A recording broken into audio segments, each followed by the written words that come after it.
आपदामपहर्तारं दातारं सर्वसंपदां लोकाभिरामं श्रीरामं भूयो भूयो नमाम्यहम्। भगवान श्री राम लला के इस विशाल मंदिर के निर्माण के अत्यंत आनंददायी पर्व के पश्चात आज एक असाधारण स्थिति निर्माण हो गई और उस असाधारण स्थिति में हम सभी लोगों ने ये निर्णय किया कि न्यास की जो बैठक हमारी 11 जुलाई को होना तय था उसे हमने 6 जुलाई को ही जितना जल्दी हो सके उतना जल्दी सोच करके और लघु सूचना पर आज उसको संपादित किया। इस बैठक में हमारा पूर्ण कोरम बड़ा अच्छा रहा।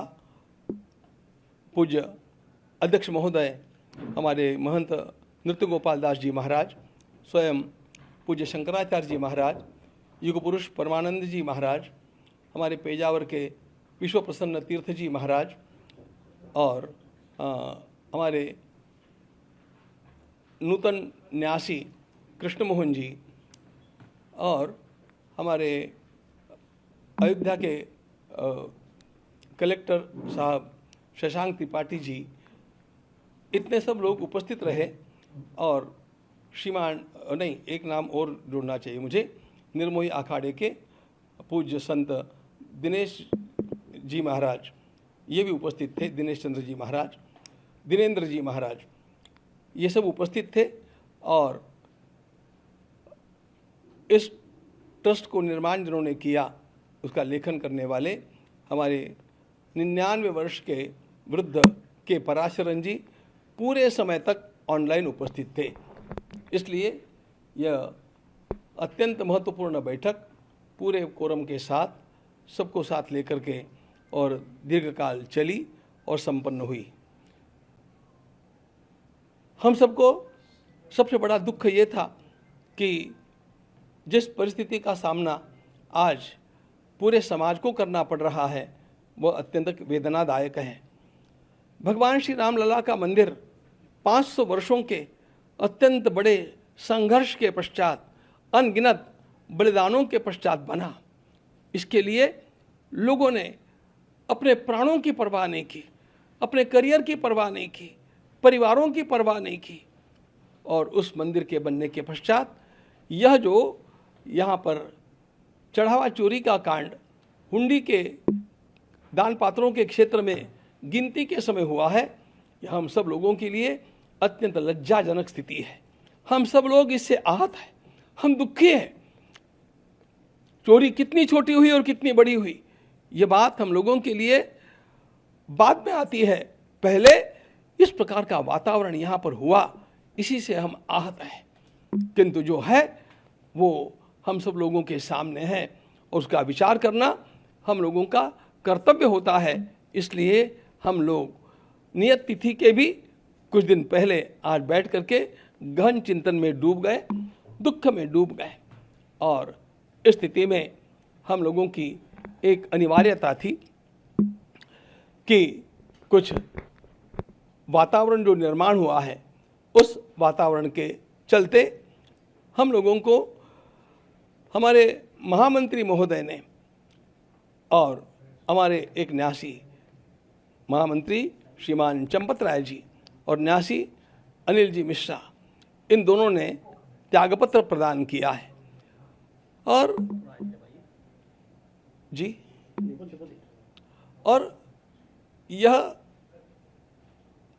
महामंत्री के नाते काम करने वाले हमारे चंपत राय जी को बड़ी वेदना हुई और उनको लगा कि जब तक सारा न्याय ठीक से हो नहीं जाता, अपराधी पकड़े नहीं जाते और उनको उचित दंड नहीं मिलता, तब तक हम लोगों को वहाँ पर बने रहना ठीक नहीं लगता है।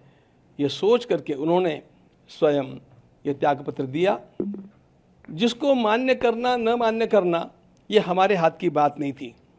के पराशरन जी ने एक बड़ा सुंदर मुद्दा सामने लाया कि संविधान के अनुसार, इस न्यास के बने हुए कॉन्स्टिट्यूशन संविधान के अनुसार त्यागपत्र देते ही वह स्वीकृत माना जाता है और इसलिए हम लोगों के पास अन्य कोई चारा ही नहीं था।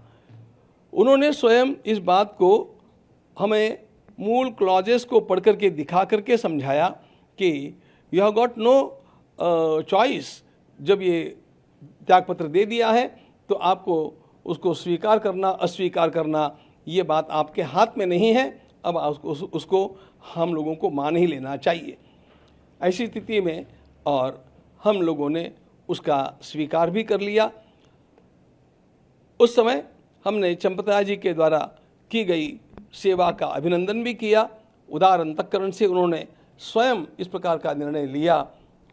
उन्होंने राम मंदिर के निर्माण के लिए इतने वर्षों तक आरंभ से लेकर जब यहाँ पर इस प्रकार की कोई हलचल भी नहीं थी तब से लेकर के आज तक का कार्य उन्होंने किया है। उनके सारे कार्य का सम्मान करते हुए और फिर भी उन्होंने जो उदारता दिखाई है इस परिस्थिति में उसका सम्मान करते हुए हम लोगों ने उसको स्वीकार किया है।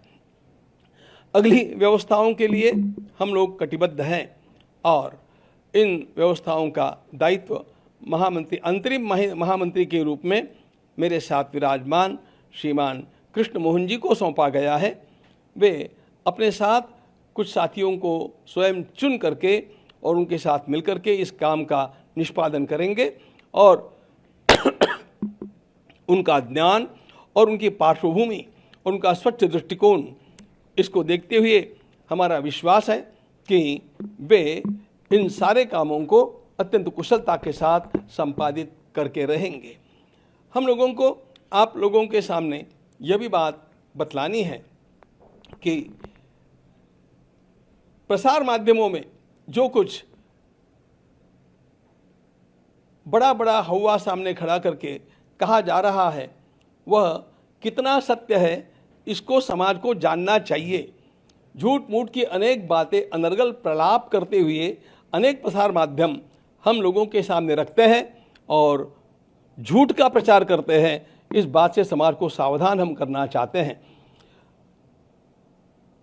हमें कहा जाता है कि वहाँ पर केवल दान पात्रों में चोरी नहीं हुई तो अनेक अच्छे अच्छे पदार्थ जो दिए गए, अनेक वस्तुएं जो प्रदान की गई वे भी कहाँ गुल हो गई, वे कहाँ चली गई।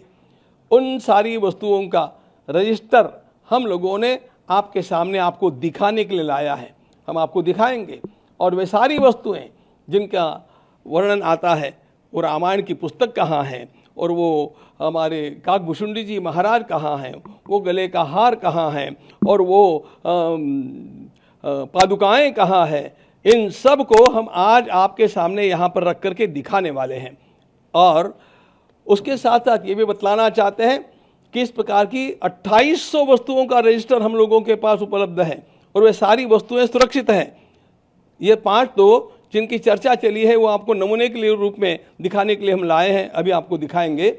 लेकिन इन सब बातों को दृष्टिगत रखते हुए हम अब आगे जो काम करने वाले हैं वह काम इस प्रकार का होगा कि कहीं पर भी किसी को 1% भी कहीं दोष निकालने की क्षमता न रहे, इतना शुद्ध काम करके दिखाने के लिए हमारा यह न्यास अब कटिबद्ध है। और इसके लिए कुछ विशेषाधिकारियों की नियुक्ति करने हेतु भी हम लोगों ने एक छोटी समिति गठित की है और उस प्रकार से इस काम को आगे बढ़ाते रहेंगे। फिर 22 तारीख को हम मिल रहे हैं, उस तक हम लोगों का और भी एक महत्वपूर्ण पड़ाव पूरा हुआ होगा। हम समझते हैं कि तब तक एसआईटी की फाइनल रिपोर्ट हमारे सामने आ जाएगी, तो इन सब का विचार करने के लिए और कुछ न्यासियों की नियुक्ति करने के लिए फिर 22 तारीख को हम लोग मिल रहे हैं और उसके समय भी आप लोगों के साथ और मिलकर के बात करेंगे। एक बात हम निश्चित रूप से बतलाना चाहते हैं कि चोरी तो चोरी है और उसमें उसकी जो तलाश करनी है वह एसआईटी कर रही है, शासन का वह काम है। हम लोगों का भी आग्रह है कि इस प्रकार के जो अपराधी हैं उनको पकड़ा जाए और भी कोई छिपे अपराधी होंगे उनको खोजा जाए और उनको अपराध का दंड जैसा मिलना चाहिए वैसा मिलना ही चाहिए, इसके हम आग्रही हैं।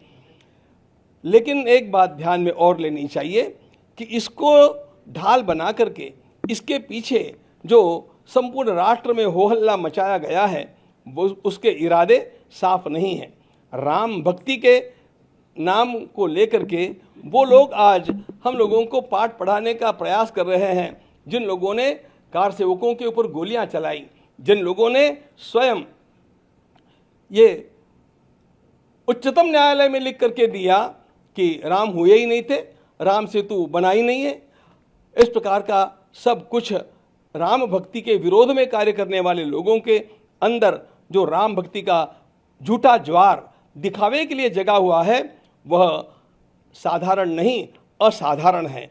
और वह असाधारण कुछ अन्य हेतुओं से है, और इसका मुख्य हेतु पूरे हिंदू समाज को यह ध्यान में लेना चाहिए। इसका मुख्य हेतु हम लोगों को बांटना है, राम भक्ति को दरार निर्माण करना है।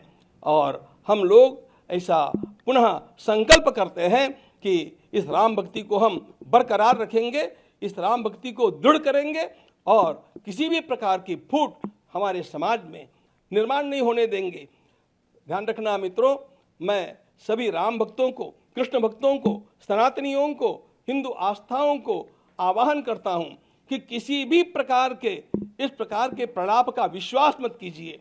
आपको यदि कुछ आपका खोया हुआ लगता है तो आप सीधे ट्रस्ट के कार्यालय में आइए, समय लीजिए, उस वस्तु को देखिए और फिर आप स्वयं इसका निर्णय कर पाएंगे कि कितना झूठ प्रपंच खड़ा किया जा रहा है।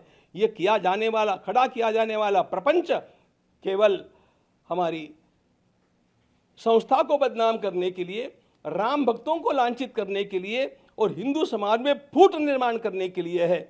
हम इस प्रकार वह नहीं होने देंगे। इनके इरादे भारत माता के लिए घातक हैं। हम लोग राम राज्य ला करके रहेंगे और उसके लिए अपने को पुनः कटिबद्ध करेंगे, उत्साह ही नहीं बनेंगे। आप सभी का आह्वान है कि आप सब लोग इस कार्य में धैर्य रखें, धीरज रखना चाहिए। न्याय होगा, अपराधियों को दंड मिलेगा, हमें न्यायालय का विश्वास है और हम अपनी राम भक्ति की धारा को अखंड बहाते रहेंगे और राम भक्ति का ज्वार ऐसा ही उठाते रहेंगे जिससे राम राज्य आएगा। तब तक हम थमने वाले नहीं हैं। आप सभी को, राम भक्तों को मेरा प्रणाम, अभिवादन और आवाहन कि अफवाहों का विश्वास न करें, सत्य की जांच होने तक स्वस्थ रहे, समाज में शांतता का वातावरण रखें। आपको कहीं पर भी कोई भी आशंका है तो सीधे कार्यालय में आकर के उसकी पूछताछ करें, हम आपको उत्तर देंगे। वहाँ पर आपको यदि कोई वस्तु आप अधिकृत व्यक्ति है उसको जानने के लिए तो उस वस्तु को दिखाएंगे और ऐसी 28 वस्तुओं का रजिस्टर हम लोगों के पास है। आप विश्वास, धैर्य रखें, शांति बनाए रखें और अपनी आस्था को अडिग बनाए रखें। भारत माता की जय। जय जय श्री राम। आज इस बैठक में जिसका विवरण हमारे गुरुजी ने दिया है, उसमें मुझे कार्यकारी जब तक नए महामंत्री की नियुक्ति नहीं होती है उस समय तक मुझे महामंत्री का दायित्व का निर्वहन करने की जवाबदारी मिली है। इस जवाबदारी के निर्वहन करते समय मेरी कुछ प्राथमिकताएं होंगी। पहली, इसमें जो भी दोषी हैं, इस प्रकरण में जो भी दोषी पाए जाएंगे, हमारा आग्रह रहेगा उन सभी को न्यायोचित ढंग से जो भी उनको सजा मिलनी है मिले, इसके लिए हम बहुत आग्रही रहेंगे। इस प्रकरण में जो हुआ है उससे हम सभी आहत हैं, सभी को कष्ट हुआ है, राम भक्तों को कष्ट हुआ है। अब इस में कहीं न कहीं प्रबंधन और संचालन में कुछ कमियां रह गई थी जिसका फ़ायदा लोगों ने उठाया। तो मेरा ये पहला प्रयत्न होगा कि वो जितनी त्रुटियां, कहीं जहाँ कहीं भी लूप होल्स हैं, कहीं भी कहीं छूटा हुआ है, उसको सबसे पहले बंद करना। इस प्रकार की पुनरावृत्ति न हो भविष्य में, इसका मैं पूरा प्रयत्न करूँगा। इस जो समाज में बना है माहौल, उसके कारण हमारे न्यास के ऊपर छवि भी थोड़ी धूमिल हुई है। इसके प्रति समाज के मन में एक प्रकार का अविश्वास का भाव जागृत हुआ है। मेरा ये प्रयत्न रहेगा कि हम सभी लोग, न्यासी लोग मिलकर के ये सब, इस जो छवि हमारी धूमिल की गई है उसको दूर करने के लिए जो भी आवश्यक होगा हम अवश्य करेंगे और इस जो विश्वास को समाज के मन में पुनर्स्थापित करेंगे।